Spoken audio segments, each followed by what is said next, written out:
बिस्मिल्लाहिर्रहमानिर्रहीम।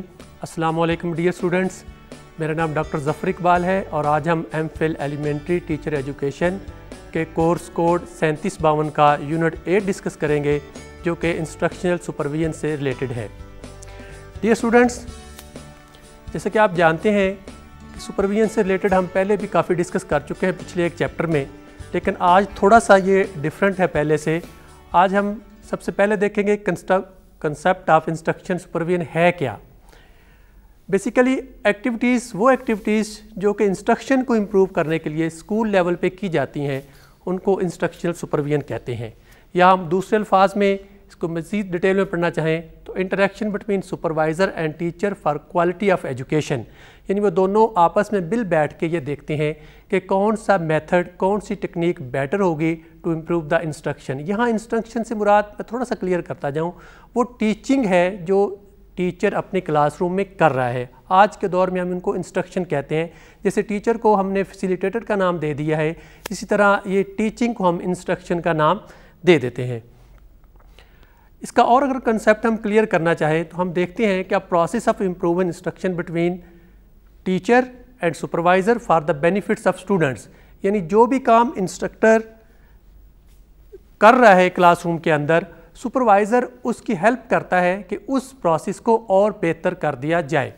फर्दर हम इसको और डिटेल में ज़रा डिस्कस करते हैं ताकि कोई एम्बिग्विटी न रहे। It help students to learn as effectively as and efficiently as possible. Efficiently mean within the limited time जो दिया हुआ है, लेक्चर है 30 मिनट का, 25 मिनट का, उसके अंदर बहुत अच्छे तरीके से अगर स्टूडेंट्स अपना लेक्चर पढ़ लेता है तो ये इफ़ेक्टिव टीचिंग या इंस्ट्रक्शन होगी। और एक सुपरवाइज़र का ये भी काम होता है कि वो उस विद इन टाइम को प्रॉपर यूटिलाइजेशन करके टीचर्स को उसके ऑब्जेक्टिव अचीव करने में हेल्प आउट करे। इसको और हम डिटेल में ज़रा देखते हैं। It is more than how to conduct class observation, it is about relationship between teacher and the supervisor. यानी इंस्ट्रक्टर का काम या सुपरवाइज़र का काम खाली ये नहीं कि वो आके क्लास को ऑब्ज़र्व करता रहे, क्लास को देखता रहे, बल्कि उसका काम है कि एक रिलेशनशिप करना टीचर के साथ, और उस रिलेशनशिप का मकसद है कि जो इंस्ट्रक्शन का प्रोसेस है, जो टीचिंग लर्निंग प्रोसेस है, वो बेहतर से बेहतर होता जाए। यानी it is more then observation. खाली उसने आके देख के फॉल्ट्स नहीं निकालने, गलतियाँ नहीं देखनी, बल्कि उसने उसके साथ एक रिलेशनशिप कायम करके टीचर के साथ उनके ऊपर दोनों ने मिल के काबू पाना है। नेक्स्ट हम इसको देखते हैं, assist teacher to improve instruction through changing behaviour. यानी अगर टीचर्स के बिहेवियर के अंदर टीचर का जो उसका रिलेशनशिप है with the students delivering of lecture, उस बिहेवियर को बेटर करना है ताकि उसका टीचिंग लर्निंग और बेहतर हो जाए। ये भी कॉन्सेप्ट है इंस्ट्रक्शनल सुपरविजन का। फर्दर हम इसको और डिटेल में देखते हैं तो पता चलता है instruction supervisor does much than expect, यानी उससे जितनी हम उम्मीद कर रहे होते हैं कि ये आके ऑब्ज़र्व करेगा, वहाँ बैठेगा, कमियाँ कुताहियाँ नोट करेगा, उससे ज़्यादा उसका काम है। ज़्यादा क्या है कि वो एट ए टाइम एक सुपरवाइज़र भी है और एक वो टीचर का रोल भी प्ले कर रहा है, क्योंकि वो टीचर को डायरेक्ट असिस्ट कर रहा है for the betterment of his teaching. अब इसके हम डिफरेंट प्रोसेस के अंदर देखते हैं कि इसके अंदर कौन कौन से वेरिएबल इन्वॉल्व होते हैं, यानी ये प्रोसेस चलता कैसे है इंस्ट्रक्शन सुपरविजन का। सबसे पहले इनपुट वेरिएबल हैं, यानी जो क्लासरूम के अंदर मौजूद हैं वो चीज़ें हम डिस्कस करेंगे। The supervisor expected to look at the teacher himself, his qualification, experience and material available. ये सारी चीज़ें वहाँ पे मौजूद है, और लाइब्रेरी भी। ये इनपुट है जो हमें क्लासरूम के अंदर मिल रहा है, जिनको सुपरवाइज़र ने यूटिलाइज़ करके टीचर की परफॉर्मेंस को बेहतर करना है। और इनपुट के अंदर उस सुपरवाइज़र के पास क्या क्या है, उसके पास टीचर है, उसके पास वो बुक्स हैं जो पढ़ाई जा रही हैं, और जो मटेरियल है लाइक मल्टीमीडिया है, कंप्यूटर है, लैपटॉप है, जो वो सारी चीज़ें हैं, और उसके बाद लाइब्रेरी की बुक्स हैं। दीज आर इनपुट मटेरियल, यानी इनको इस्तेमाल करके उसने एक प्रोसेस से गुजरना है जो हम सेकंड स्टेप के पढ़ेंगे, और फिर उसके आउटपुट आएगी वो हम देखेंगे। तो इनपुट के बाद सेकंड स्टेप इस प्रोसेस में देखते हैं, वो है प्रोसेस का। अब प्रोसेस में क्या होता है, the supervisor should look into the method of teaching. सबसे पहले वो टीचिंग का मेथड देखता है कि टीचर पढ़ा किस तरह है, डायरेक्ट मेथड से है, इनडायरेक्ट से है, ऑडियो लिंगुअल है, जो भी उसका मेथड है उसको चेक करता है। While driving his lesson the people participate in the lesson, और खाली ये नहीं देखता कि टीचर क्या पढ़ा रहा है, बल्कि उसके बाद ये देखता है कि बच्चों ने कितना पार्टिसिपेट किया, बच्चों ने कितने क्वेश्चन किए, बच्चे कितनी देर तक खामोश बैठे रहे, बच्चों से कितनी देर तक पूछा गया। ये भी एक प्रोसेस है, यानी अब क्लासरूम का बाकायदा लेक्चर हो रहा है। इसके बाद teacher evaluation method for continuous assessment, और साथ साथ टीचर जो एक इवेल्यूएशन कर रहा है जिसको वाइल रीडिंग असेसमेंट कहते हैं, कि दौरान लेक्चर टीचर ने क्या क्या पूछा, कब कब पूछा, ये भी इसका प्रोसेस का हिस्सा है। तो अभी हमने जो इंस्ट्रक्शनल सुपरविजन है उसके प्रोसेस में दो पार्ट पढ़े हैं, पहला है इनपुट और सेकंड है प्रोसेस। अब ये दोनों हो जाते हैं तो हम थर्ड स्टेप की तरफ चलते हैं, जो कि होता है कि आउटपुट, या उससे हमें अब ये सारा मटेरियल हमने इन्वॉल्व किया, उस पर एक प्रोसेस हुआ और उसके बाद आउटपुट क्या हुई। जब हम आउटपुट की बात करते हैं डियर स्टूडेंट्स, तो इसके अंदर here the supervisor look at the way the people perform in each particular subject in external examination. अब जब बच्चों ने पूरा साल या 6 माह पढ़ लिया तो उसके बाद उनका एक एग्ज़ाम होता है, वो बोर्ड का एग्ज़ाम हो सकता है, वो स्कूल का एनुअल एग्ज़ाम हो सकता है, और वहाँ से पता चलता है कि जो हमने इनपुट लगाई, जो प्रोसेस हुआ, उसके नतीजे में जो आउटपुट निकली वो स्टूडेंट्स की परफॉर्मेंस है कि कितने स्टूडेंट्स ने मार्क कितने लिए, कितनी अच्छी उन्होंने परफॉर्म मैथ में किया, इंग्लिश में किया, उर्दू में किया। हम हर सब्जेक्ट की अलग से आउटपुट देखते हैं ताकि इंस्ट्रक्शनल सुपरवाइज़र को बेहतर फीडबैक मिले और वो अपना प्रोसेस और बेहतर तरीके से सरअंजाम दे सके। तो डियर स्टूडेंट्स, ये हम 2 स्टेप पढ़ चुके। पहले हमने कॉन्सेप्ट क्लियर किया, सेकंड पे हमने प्रोसेस पढ़ा जिसमें हमने इनपुट पढ़ा, प्रोसेस पढ़ा और फिर आउटपुट पढ़ा। अब हम इससे आगे नेक्स्ट चलते हैं, रूल्स फॉर इंस्ट्रक्शनल सुपरविजन। हर काम करने के कुछ कानून होते हैं, कुछ कायदे होते हैं, कुछ रेगुलेशन होते हैं। इसी तरह जो इंस्ट्रक्शनल सुपरविजन है इसके भी कुछ रूल्स एंड रेगुलेशन हैं और कुछ रोल दिए गए हैं सुपरवाइज़र को, जो उसको मैंडेटरी वो प्ले करेगा तो उसका काम बेहतर तरीके से होगा। अब देखते हैं कि वो रूल कौन से हैं। ये बड़ी इंपॉर्टेंट बात है कि उसका तो क्या क्या उसको करना ज़रूरी है। Visit classroom regularly to observe teacher. जो कंटिन्यूस प्रोसेस होता है उसके नतीजे बहुत अच्छे होते हैं, लेकिन अगर काम करते करते दरमियान में अचानक ब्रेक लगा दी जाए और फिर स्टार्ट किया जाए तो उसका असर वो नहीं होता, वो कंटिन्यूटी जो है वो नहीं रहती। तो जब एक इंस्ट्रक्शनल सुपरवाइज़र जब शुरू करता है अपना काम टीचर के साथ, तो उसको रेगुलरली ये करना चाहिए, दरमियान में लॉन्ग गैप नहीं देने चाहिए ताकि इफ़ेक्ट आगे चलता रहे और बेहतरी आती रहे। सेकंड जो रूल हम पढ़ते हैं इंस्ट्रक्शन सुपरविजन, वो है organise conference with teacher. Teacher के साथ बाकायदा मीटिंग्स करें। मीटिंग्स आफ्टर द क्लास, जब क्लासरूम के अंदर उन दोनों ने एक प्रोसेस को देख लिया और वहाँ सुपरवाइज़र ने कुछ चीज़ें नोट कर ली, तो उसके बाद उसको टीचर्स के साथ टाइम निकाल के बाकायदा मीटिंग्स करनी चाहिए उन पॉइंट को डिस्कस करने के लिए कि कौन सी जो कमी कुताही रह गई थी उसके पीछे रीज़न क्या थी। ये डिस्कशन बहुत इंपॉर्टेंट है इस प्रोसेस को बेहतर करने के लिए। थर्ड रूल की तरफ हम बढ़ते हैं, टीच डिमॉन्स्ट्रेशन लेसन।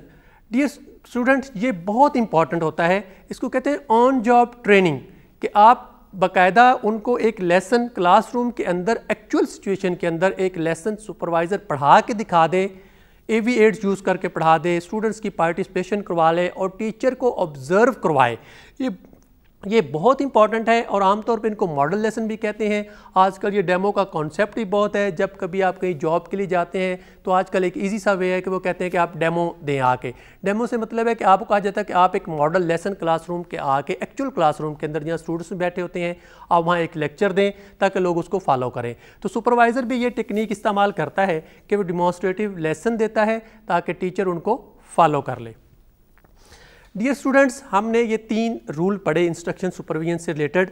इससे आगे हम देखते हैं कि और कौन कौन से रूल फॉलो करता है एक अच्छा सुपरवाइज़र।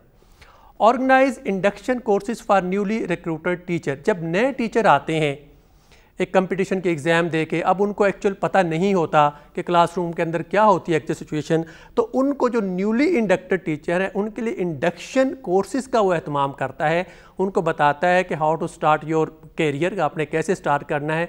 तो ये भी बड़ा इंपॉर्टेंट होता है उनकी इफ़ेक्टिवली उनकी यूटिलाइजेशन के लिए, उन टीचर की जो नए नए आके सिस्टम के अंदर इंडक्ट हुए हैं। Ensure the instruction goals are achieved. और इन सारा काम, ये रूल्स सारे जो हैं इसलिए हैं कि हमारे जो टारगेट हैं, जो हमारे गोल हैं, जो हमारे ऑब्जेक्टिव हैं, वो कितने अचीव हुए। अगर हम अपने रूल्स के अंदर ये टारगेट नहीं रखते, कहीं भी हमने जाना हो तो हम डेस्टिनेशन का तयन करते हैं। If there is no destination no wind be will be favourable. अगर आपको अपनी मंजिल का पता नहीं है किस तरफ चलना है तो फिर आप कहीं भी चलते जाए तो आप नहीं पहुंचेंगे। तो गोल सेटिंग बहुत इंपॉर्टेंट है इस रूल के अंदर कि हमने आज जो टीचर को गाइड करना है, आज जो टीचर को सुपरवाइज किया गया, उसके गोल्स क्या थे, चेंज हम क्या लाना चाहते थे। नेक्स्ट चलते हैं जी रूल से रिलेटेड। Ensure that instruction material are available. ये बहुत ज़रूरी है। इंस्ट्रक्शन मटेरियल जिनको आजकल हम AV8s कहते हैं, मैंने पहले कहा वो एक वाइट बोर्ड से लेके वो चार्ट से लेके वो मल्टीमीडिया तक चला जाता है। ये सारा मटेरियल होना वहाँ पे बहुत ज़रूरी है, क्योंकि विदाउट इक्विपमेंट या विदाउट वेपन एक जो आर्म फोर्स का बंदा है वो उतना इफेक्टिव नहीं होता। और एक टीचर के अगर हम इक्विपमेंट या वेपन की बात करें तो उसके वेपन या इक्विपमेंट की इंस्ट्रक्शनल मटेरियल होता है जिसको हम ऑडियो विजुअल एड्स भी कहते हैं। तो इनकी अवेलेबिलिटी को इंश्योर करना भी एक इंस्ट्रक्शनल सुपरवाइज़र का काम है। नेक्स्ट है how help teacher with classroom management. अक्सर रिसर्च से ये देखा गया है कि 80% time of the teacher spent in the management of the classroom. बच्चों को बैठाना है, शोर कम करना है, उनको बार बार इंस्ट्रक्शन देनी है, इसमें टीचर की भी एनर्जी वेस्ट हो रही होती है, वक्त भी वेस्ट हो रहा होता है और थोड़ा सा 40-45 मिनट का वक्त होता है और वो मैनेजमेंट में ही ज़ाया होता है। आज की जो टेक्नोलॉजी और साइंस का दौर है, बहुत से नए नए साइंटिफिक रूल आ गए हैं जिन्होंने हमें बताया है कि how to manage the class effectively. और जो इंस्ट्रक्शनल सुपरवाइज़र होता है वो ये भी बताता है कि क्लास को आपने अच्छी तरह मैनेज कैसे करना है, और जितनी अच्छी मैनेजमेंट डिसिप्लिन होगा क्लास के अंदर उतना इफ़ेक्टिव लेसन होगा और उतनी अच्छी डिलीवरेंस होगी और उतनी ही जल्दी गोल अचीव होंगे और क्लास के अंदर एक अमन सुकून की हालत में अपने मकासद का हसूल मुमकिन हो जाएगा। आगे हम पढ़ते हैं इनकलकेट पोटेंशियल फॉर अचीवमेंट।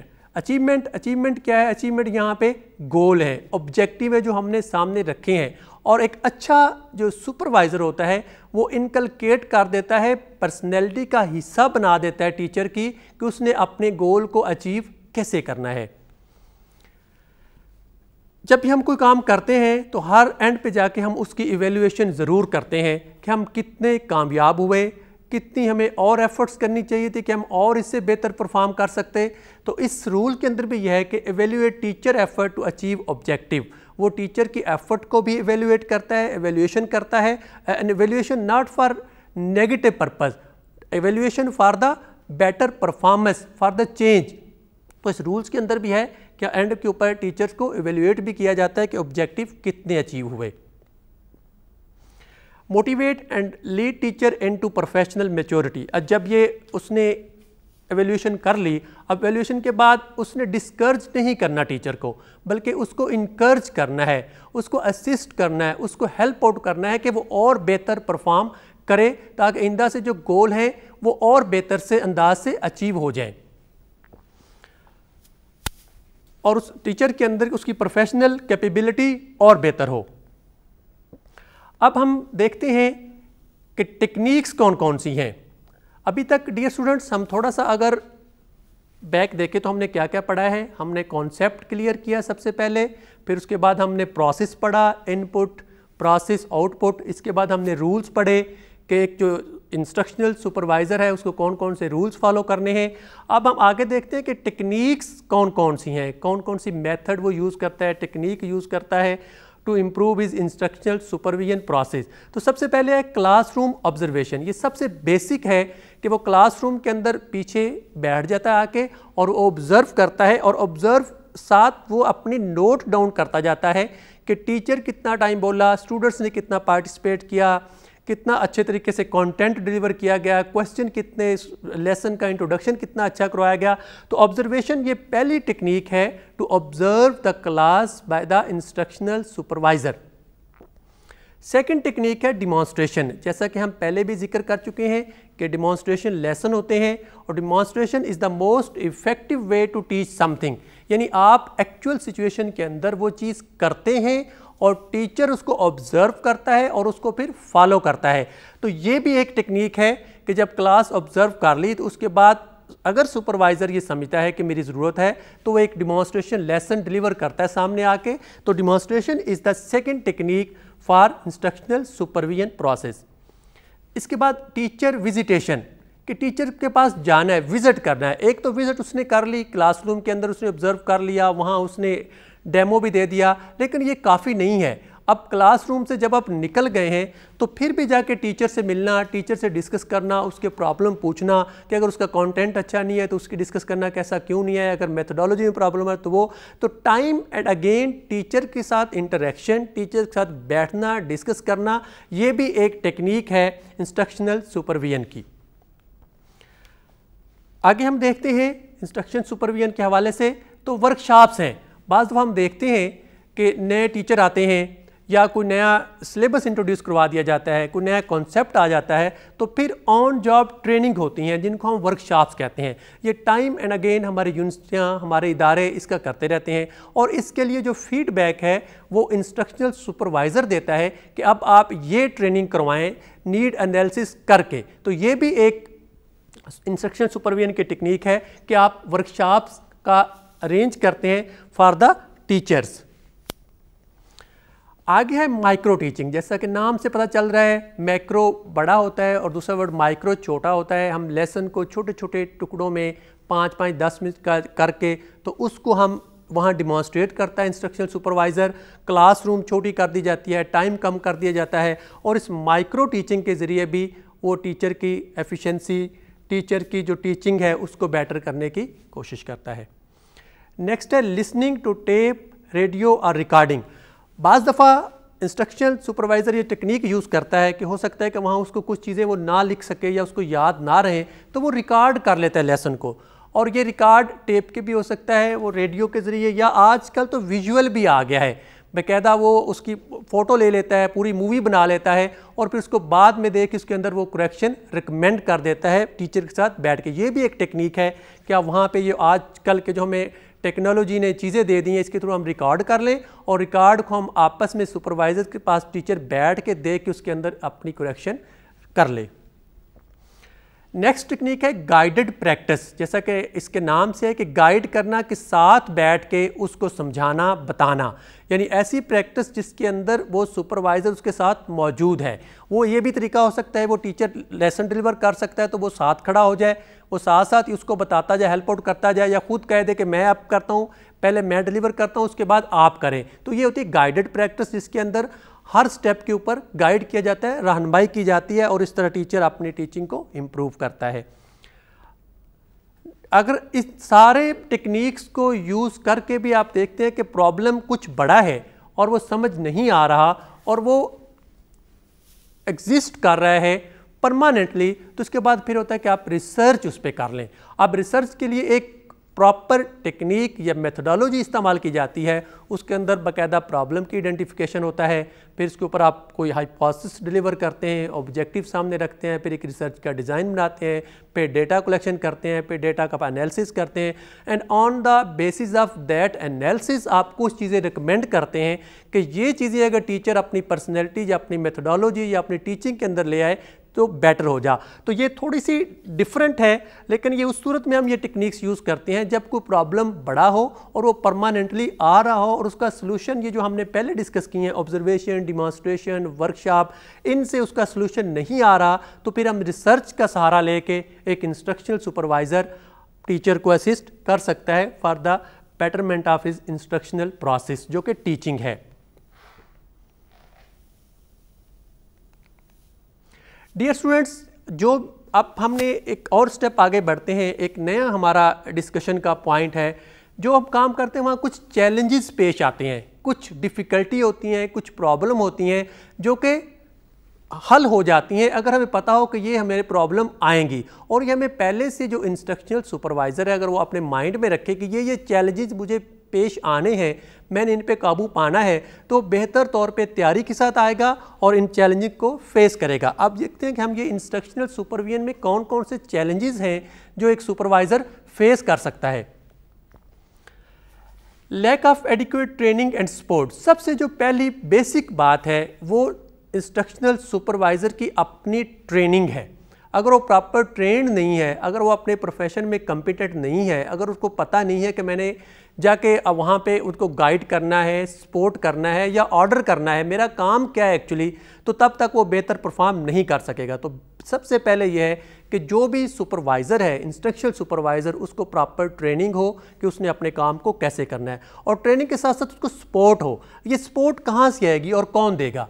अब जब हम इदारे की बात करते हैं डियर स्टूडेंट्स, तो वहाँ सपोर्ट, वहाँ उन टीचर्स की सपोर्ट है, उन मैनेजर्स की सपोर्ट है, प्रिंसिपल्स, वाइस प्रिंसिपल्स की सपोर्ट है जो उस इदारे को चला रहे हैं। अगर सुपरवाइज़र आया है तो उसको वेलकम किया जाए, उसको अप्रिशिएट किया जाए, ना कि उसको समझा जाए कि ये फॉल्ट फाइंडिंग के लिए हमारे पास आ गया है, इसकी तो काम ही गलतियाँ निकाल। ऐसा नहीं। सपोर्ट से मुराद है विलिंग टू लर्न समथिंग, यानी वो टीचर इस काम के लिए तैयार हो कि जो बंदा आया है बाहर से सुपरविजन के लिए, ये मुझे हेल्प आउट करने आया है, मेरी परफॉर्मेंस को बेटर करने के लिए आया है, ना कि मुझे ये एक्सपेक्ट या इंस्पेक्ट करने आया है।